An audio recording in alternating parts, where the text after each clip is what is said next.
Hi dear student, इसके पहले आपने मुद्रास्फीति की परिभाषा, मुद्रास्फीति का अर्थ पढ़ लिया। अब बात करेंगे मुद्रास्फीति के लक्षण। कौन कौन से लक्षण है मुद्रास्फीति? ध्यान दीजिए कि लगातार भाव बढ़ता है, लगातार भाव स्तर में वृद्धि।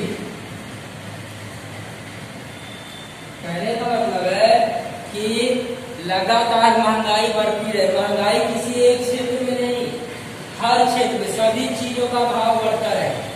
सभी चीजों की जो भाव में वृद्धि हो लगातार। कहने का मतलब बाजार में सब्जियों के दाम ज्यादा हो जाते हैं तो मुद्रास्फीति नहीं, तो मौसमी है। मुद्रास्फीति का मतलब होता है कि सभी क्षेत्रों में, कोई भी क्षेत्र, कोई भी वस्तु, सबका दाम लगातार बढ़ता रहे तो उसी को कहते हैं लगातार भाव स्तर में वृद्धि होना मुद्रास्फीति का पहला लक्षण है। अर्थतंत्र में सभी चीजों के भाव बढ़े, सभी क्षेत्र में अर्थतंत्र के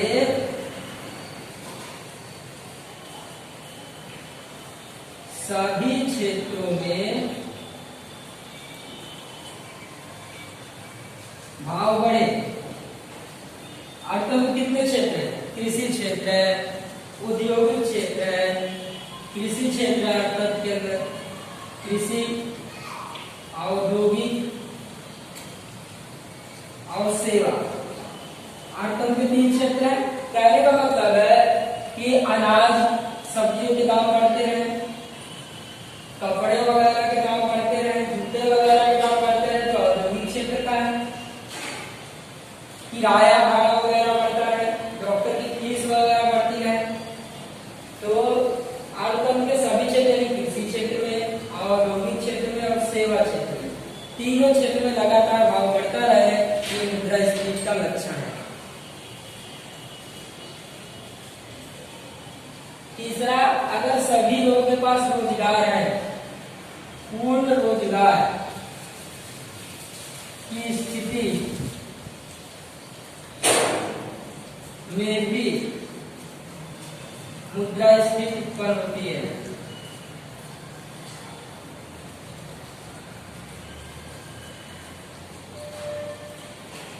पूर्ण रोजगार की उपस्थिति मुद्रास्फीति उत्पन्न होती है। कहने का मतलब है जब सभी लोगों के पास काम होगा तो सभी की मांग होगी, यानी जब सभी लोग काम करेंगे, सभी लोग की डिमांड होगी। कहने का मतलब है कि अगर अधिक से अधिक लोगों के पास रोजगार होता है तो उनकी खरीदने की क्षमता बढ़ जाती है।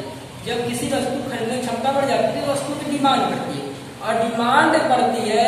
अगर सप्लाई कम रहे डिमांड की तुलना में, अगर मांग की तुलना में पूर्ति कम रहे तो क्या होगा? वस्तु के दाम बढ़ जाए। कहने का मतलब है कि मान लीजिए कि एक नया मॉडल का मोबाइल आया है और सभी लोग काम कर रहे हैं, सभी के पास पैसे, ठीक है, तो मोबाइल का 100 पीस है लेकिन डिमांड कितनी है? 200 पीस की। तो क्या होगा? जो लोग तो पैसा होता है अगर ऊंचे दाम पे खरीदते हैं, इससे क्या होता है? इससे क्या होता है? भाव वृद्धि होती है, यानी पूर्ण रोजगार की स्थिति में भी मुद्रास्फीति उत्पन्न होती है। अब चौथा बात करते हैं स्टूडेंट, चौथा क्या है? तो ध्यान दीजिएगा आप लोग, 4 नंबर क्या है मैं आपको बताता हूं कि चौथा जो है मुद्रा का मूल्य घटता है। मुद्रा का मूल्य घटता है। मुद्रा का मूल्य घटता है, इसका मतलब क्या है? पहले आप 100 रुपए में 2 लीटर केरोसिन लेते थे। कितना? 2 लीटर केरोसिन लेते थे। आज आपको 100 रुपए में 2 लीटर केरोसिन मिलेगा? नहीं मिलेगा।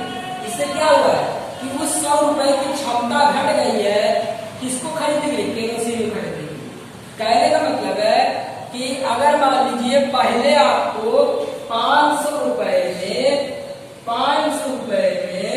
5 किलो दाल मिलती थी, आज मिलती है? नहीं मिलती। क्यों? आज आपको 4 किलो मिल रहा है, यानी कि रुपए की खरीदने की क्षमता घट गई है। पहला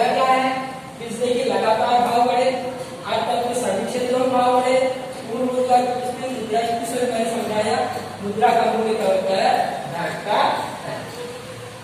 अब बात करते हैं मुद्रास्फीति के कारणों की। ये स्टूडेंट कौन कौन से ऐसे कारण हैं जिनके कारण मुद्रास्फीति सर्जित होती है। चलिए अब हम उन कारणों को समझने का प्रयास करेंगे। एक मिनट पहले आप लक्षण में कुछ और भी ऐड कर दीजिए। चलिए मैं क्लियर करता हूँ दोस्तों, लक्षण में और ऐड कर लीजिए। चलिए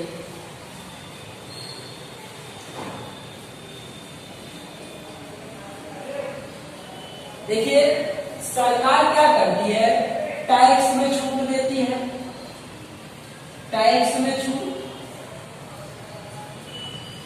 सब्सिडी देती है किसानों को, गैस पे भी सब्सिडी देती है, सब्सिडी इत्यादि। ये सरकार क्यों करती है? अगर सरकार टैक्स में छूट ना दे, किसानों को सब्सिडी ना दे, अनाजों के भाव क्या हो जाएंगे, काफी ज्यादा बढ़ जाएंगे। यदि सरकार क्या करती है, सब्सिडी देकर, टैक्स में छूट देकर मुद्रास्फीति जो बढ़ी हुई है उसको क्या करती है, नियंत्रित करती है। यदि सरकार उसको कंट्रोल करने का प्रयास करती है, तो टैक्स में छूट और सब्सिडी देकर सरकार मुद्रास्फीति को कंट्रोल करती है। इसे आप कहेंगे नियंत्रित मुद्रास्फीति। क्या कहेंगे डियर स्टूडेंट, नियंत्रित मुद्रास्फीति कहेंगे। क्या कहेंगे, नियंत्रित मुद्रास्फीति कहेंगे। सरकार टैक्स के द्वारा, सब्सिडी के द्वारा अगर किसी वस्तु के भाव वगैरह बढ़ते हैं तो उसको नियंत्रित करने का प्रयास करती है। इसे हम नियंत्रित मुद्रास्फीति कहते हैं। दूसरा एक कारण है कि जैसा मैंने बताया, यदि अर्थतंत्र में किसी एक वस्तु का दाम बढ़ता है, किसी एक वस्तु का दाम बढ़ता है, वस्तु का दाम बढ़ता है, बाकी वस्तुओं का दाम नहीं बढ़ता, किसी एक वस्तु का दाम बढ़ता है, बाकी वस्तु का दाम नहीं बढ़ता, ये मुद्रास्फीति नहीं है। क्योंकि मुद्रास्फीति के लक्षण में आपने क्या क्या पढ़ा था कि संपूर्ण रोजगार की उपस्थिति में मुद्रास्फीति सर्जित होती है। दूसरा लक्षण आपने पढ़ा था कि भाव लगातार बढ़ता है, सभी क्षेत्रों में बढ़ता है। तो यहाँ पर सिर्फ एक वस्तु का दाम बढ़ रहा है, तो मुद्रास्फीति नहीं है। अब तीसरा लक्षण जो है बात कर लेते हैं। चलिए तीसरा लक्षण क्या है, अर्थतंत्र में बेकार पड़े तो वस्तु या सेवा के भाव बढ़ने के साधन कार्य हो जाए और उत्पादन बढ़ने से भाव घटेगी। तीसरा क्या होगा कि अगर भूमि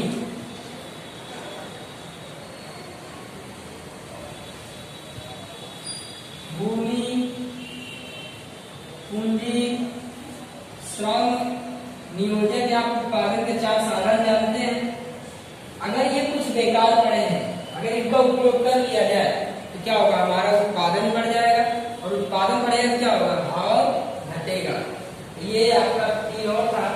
चलिए अब हम आगे बात करते हैं मुद्रास्फीति के कारण। कौन कौन से कारण हैं जिनके कारण मुद्रास्फीति सर्जित होती है। चलिए अब हम देखते हैं। मुद्रास्फीति के 2 कारण हैं, मांग में वृद्धि,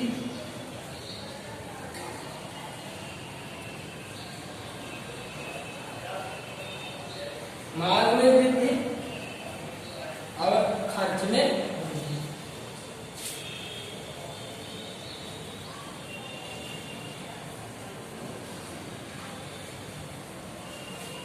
मांग में वृद्धि, खर्च में वृद्धि।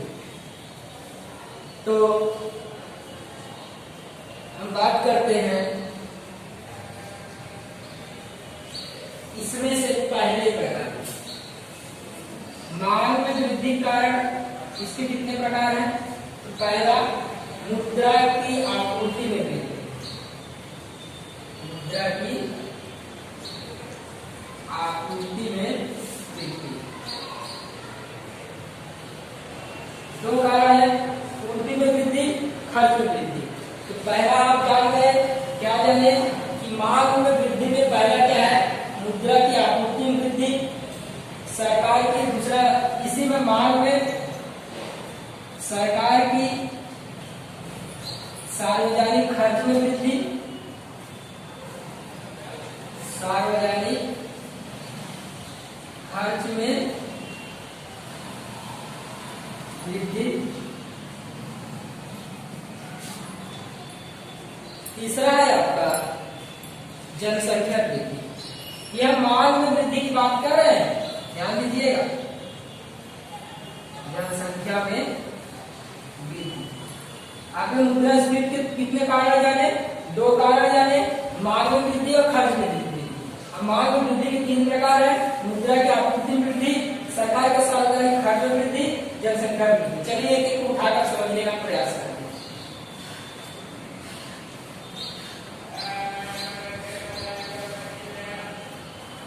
देखिए होता क्या है, अगर आप कहते हो मुद्रा की आपूर्ति बढ़ जाए, आपूर्ति बढ़ जाए पैसा लोगों के पास आने लगे।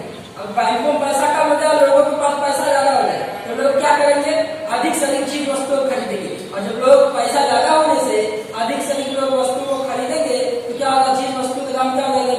बढ़ जाएंगे। इसी कहते हैं मुद्रा की आपूर्ति में वृद्धि के कारण चीज वस्तु के दाम में होने वाली वृद्धि और मुद्रा की आपूर्ति वृद्धि के कारण साधित होने वाली मुद्रा। बात करते हैं सरकार की सार्वजनिक खर्च में।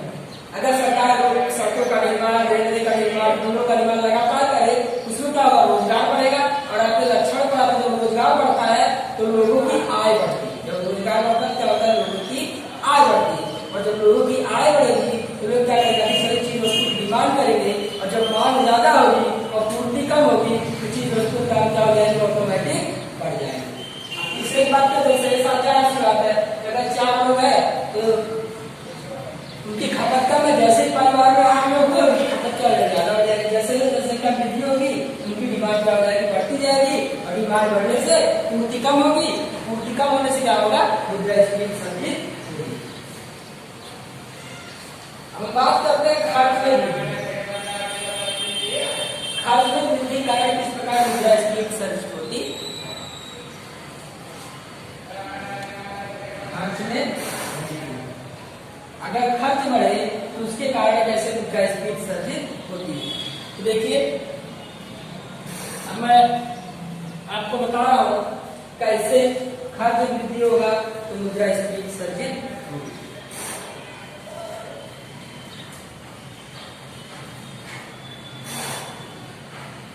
देखिए बहुत सारे अर्थशास्त्री ऐसा मानते हैं कि अगर मांग ज्यादा हो, मांग ज्यादा हो और इसके अनुपात में पूर्ति कम हो, पूर्ति कम, क्या होता है?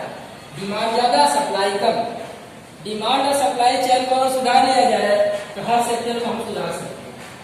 कहने का मतलब ये है कि लगातार अगर मांग बढ़ रही है हमें उसकी पूर्ति भी करनी पड़ेगी। और मांग कैसे बढ़ती? मैंने आपको 3 कारण बताए थे। जनसंख्या में वृद्धि के कारण, लोगों की आय अधिक होने के कारण, सरकार के खर्च में वृद्धि कारण मांग सर्जित होती है। अगर उस अनुपात में पूर्ति ना बढ़े तो क्या होगा? खर्च में वृद्धि होगी और क्या होगा? मुद्रास्फीति संचित होगी।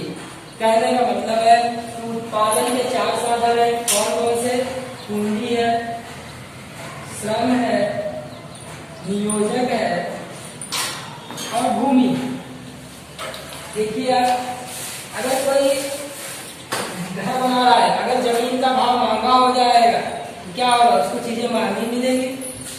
कहने का मतलब है कि अगर मैं एक फैक्ट्री की बात करता हूँ, एक एग्जाम्पल लेते हैं यहाँ पर, कपड़ा की कोई फैक्ट्री है, कपड़ा की फैक्ट्री है।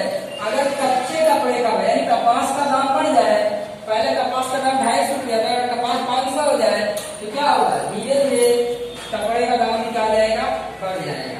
यानी इस प्रकार से अगर खर्च में वृद्धि होती है, अगर लागत खर्च बढ़ता है तो जो विक्रय मूल्य होगा वो किसी भी वस्तु का ऑटोमेटिक क्या हो जाएगा? बढ़ जाएगा। स्टूडेंट आपको यहाँ समझ में आया होगा। अब ये 2 कारण तो आपने देख लिए, अब अन्य कारणों पर हम चर्चा करेंगे। कौन कौन से अन्य कारण है मुद्रास्फीति सर्जित होने के? चलिए हम बात करते हैं कि और कौन से कारण है मुद्रास्फीति।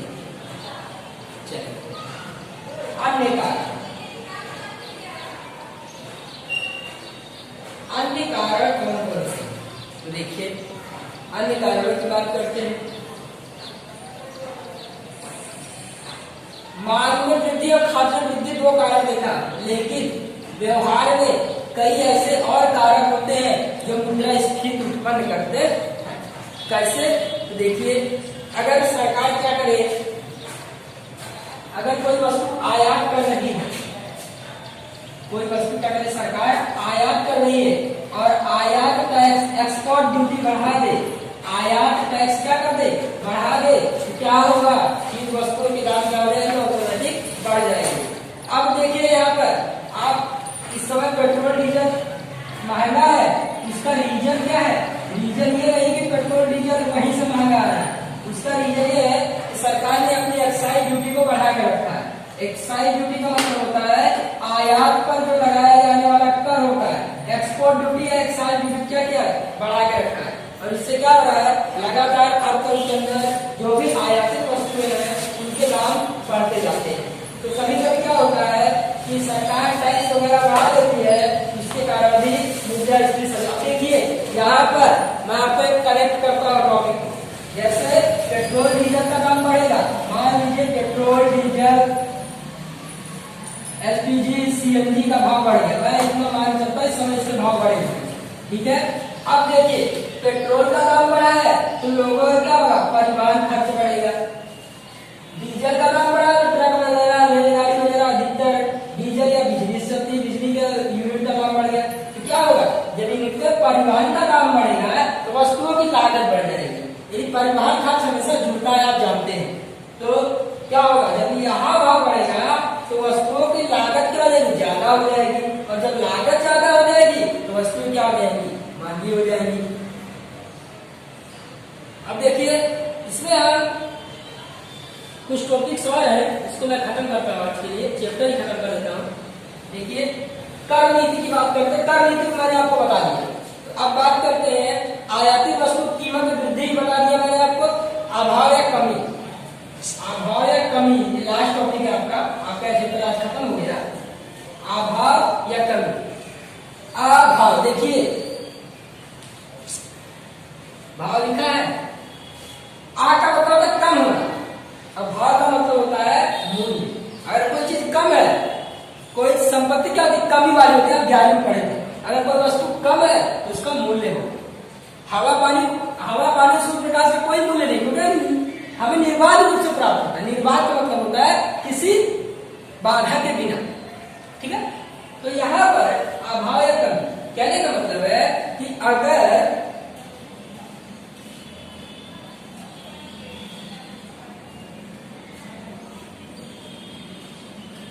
जब कच्चे माल की, बिजली की इत्यादि की कमी होती है तो क्या होता है, भाव में वृद्धि होती है। और उत्पादन प्रक्रिया में शामिल किसी भी बात की व्यापक दीर्घकालीन कमी मुद्रास्फीति के कारण। उत्पादन 4 साल का पड़ा है, भूमि पूंजी श्रम नियोजक, इसमें से कोई एक बढ़े, श्रमिक का मान लीजिए वेतन ही बढ़ा दिया जाए तो जो कारखाना है, जो उत्पादन इकाई वो क्या करेगी, श्रमिक का वेतन बढ़ाने के लिए अपने चीजों का दाम क्या कर देगी, बढ़ा देगी। उम्मीद है ये चैप्टर आपको समझ में आया होगा। Thank you very much. आज के लिए चैप्टर आपका खत्म हो गया है और आप उम्मीद है इसका एक्सरसाइज करें।